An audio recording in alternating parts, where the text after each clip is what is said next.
Ինչպես համոզվել, որ բրինձն օրգանական է և դուք պլաստմասսայե կտորներ չեք ուտում։ Ամեն տարի Չինաստանը 1,4 միլիոն տոննա բրինձ է արտադրում արտահանման համար։ Չինաստանը համարվում է բրինձի ամենախոշոր մատակարարն աշխարհում։ Սակայն որքան մեծ էր մեր զարմանքը, երբ կորեական մամուլը հոդված հրապարակեց այն մասին, որ չինական բրինձը վտանգավոր է առողջության համար և պատրաստված է պլաստմասսայից։ Կորեացիները պնդում են, որ չինական բրինձը պատրաստվում է կարտոֆիլի օսլայից և պլաստմասսայից։ Բարեբախտաբար արհեստական բրինձը հեշտ է տարբերել օրգանականից։ Ահա թե ինչպես պետք է տարբերել կեղծ բրինձը բնական արտադրանքից։ Մեկ բաժակ ջրի մեջ մեկ գդալ բրինձ ավելացրեք ու նայեք, թե ինչ է կատարվում։ Եթե բրինձն օրգանական է, այն կմնա ջրի հատակում, իսկ արհեստականը կբարձրանա ջրի վրա։ Երկրորդ, վերցրեք մի քանի հատիկ բրինձ և ծեծեք։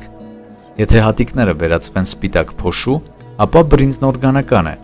իսկ եթե նման փորձարկումից հետո դեղին հետքեր մնան, ուրեմն բրինձն արհեստական է ու պատրաստված է սինթետիկ նյութերից։ Երրորդ,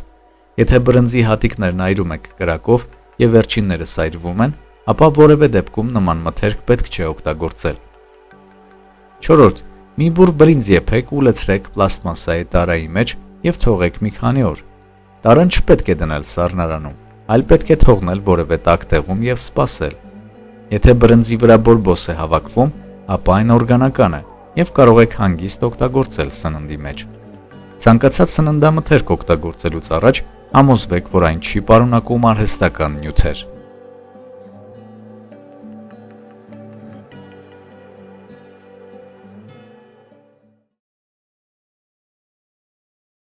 Խորհուրդներ բրինձ եփելու համար։ Բրինձի արտաքին տեսքն ու համը կախված է առաջին հերթին դրա տեսակից, սակայն կան նաև բրինձը եփելու որոշ գաղտնիքներ, որոնք տարիների ընթացքում մշակել են խոհարարները։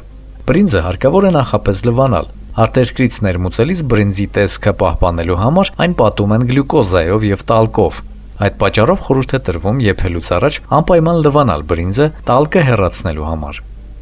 Նախապես թողնել ջրի մեջ։ Եփելուց առաջ խորհուրդ է տրվում բրինձը մի քանի րոպե թողնել ջրի մեջ, այդ դեպքում այն ավելի արագ և հավասարաչափ կեփի։ Սառը ջրով եփելու ժամանակ կաթսան հարկավոր է փակել, ջրի եռալուն պես կրակը թուլացնել և թողնել փակ կաթսան կրակի վրա, մինչև ջուրն ամբողջությամբ ներծծվի։ Եռման ջրով եփելիս հարկավոր է բաց պահել կաթսան, մինչև ջուրը գոլորշիանա, ապա թուլացնել կրակը և փակել կաթսան, թուլացնել կրակը։ Եթե ցանկանում եք, որ բրինձի հատիկներն ամբողջական մնան, չի կարելի աղ ավելացնել և խառնել։ Հատիկները պահպանելու համար խորհուրդ է տրվում մեկ բաժակ բրինձին ավելացնել 1,5 բաժակ ջուր։ Հատկապես ինչով է օգտակար բրինձը։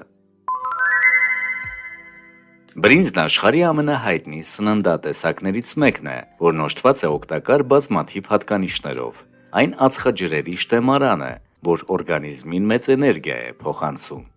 Օգտակար հատկությունները. նվազեցնում է օնկոլոգիական հիվանդությունների առաջացման վտանգը, բարենպաստ ազդեցություն է թողնում սրտանոթային համակարգի վրա, օգնում է կարգավորել ստամոքսաղիքային տրակտի աշխատանքը, օգտակար է գաստրիտի և խոցային հիվանդության ժամանակ, օգնում է օրգանիզմը մաքրել թունավոր նյութերից ու խարաններից։ Լավ է ազդում նաև նյարդային համակարգի վրա, լավացնում է ուղեղի աշխատանքը, ցուցված է ավելորդ քաշ ունեցող մարդկանց, դիետիկ սննդանյութ է, լավացնում է մազերի մաշկը և եղունգների որակը, դանդաղեցնում է օրգանիզմի ծերացումը։